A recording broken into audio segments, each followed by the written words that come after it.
सबैलाई घाम लागिरहेको छ। बुढी आज हामी कहाँ जाँदैछौँ?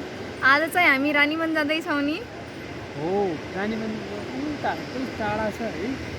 अब कति टाइम लाग्छ हेरौँ है। यो चैनपुर बजार, यो जयपृथ्वी राजमार्ग। जयपृथ्वी राजमार्गबाट यसो माथि गयो भने रानीवनको लागि बाटो छुट्टिन्छ। हामी अहिले रानीवनतिर जाँदैछौँ। अहिले हामी रानीवनको ठिकै गेटनिर छौँ। अब माथितिर जान्छौँ।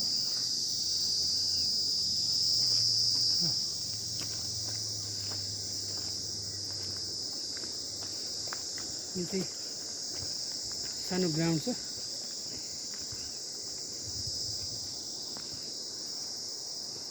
अब यहाँदेखि माथि जानुपर्छ। यो सिँढी लिएर चाहिँ कस्तो राम्रो। मलाई थाहा छ यो रानीवन जाँदाखेरिको मलाई सबभन्दा मनपर्ने भने यो बाटो हो क्या। कस्तो राम्रो एट्र्याक्टिभ है। यो सिँढी चाहिँ कस्तो राम्रो बनाइदिएको छ। आउँदाखेरि कस्तो थकान लागेको थियो है। यो शान्त वातावरण, यो हरियाली देख्दा त मनै शान्त हुँदो रहेछ नि बुढी।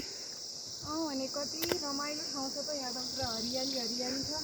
अनि यो बाटो चाहिँ झनै राम्रो है। यो यस्तो बाटो बनाउनु नि झन् राम्रो देखिया नि। अनि जानलाई पनि यसले सजिलो हुँदैछ।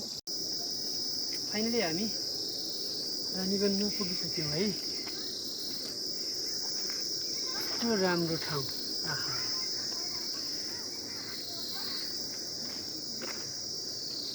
यता यहाँ चाहिँ बिग्रिएर चाहिँ होइन, उतापट्टि सकियो। यो चाहिँ बझाङको चैनपुरको रानीवन हो।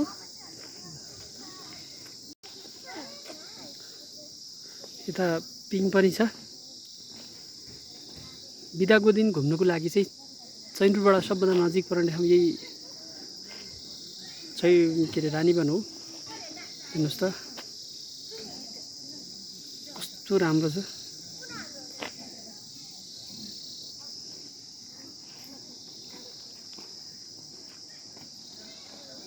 यता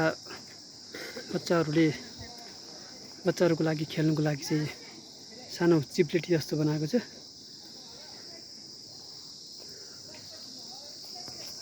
त्यहाँ पनि छ बच्चाहरूको लागि चाहिँ।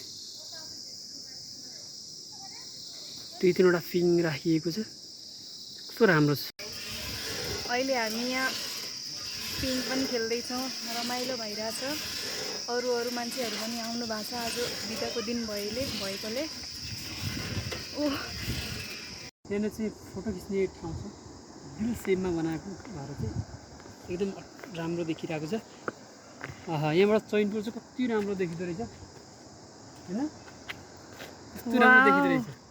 यहाँबाट त चैनपुर पुरै देखिँदैछ त कति राम्रो। यो चाहिँ पिकनिक आएको बेला खानासाना पकाउने, डान्स गर्ने हल हो है यो चाहिँ। अनि उयो चाहिँ माथिबाट दृश्यावलोकन गर्नुको लागि चाहिँ यो ठाउँ। अनि यतापट्टिको यो चाहिँ भान्सा प्लस त्यो खाजा खाने ठाउँ। अनि उतापट्टिको त्यो टिनको त्यो चाहिँ त्यही चेयरहरू राखेको छ खाजा खाने ठाउँ है। अब हामीले खाजासाजा खाइसकेपछि अब हामी आफ्नो रुमतिर लाग्दैछौँ है। हस् त आजलाई यति नै। अब हाम्रो च्यानललाई सब्सक्राइब, लाइक, सेयर र कमेन्ट गरिदिनु होला। हस्।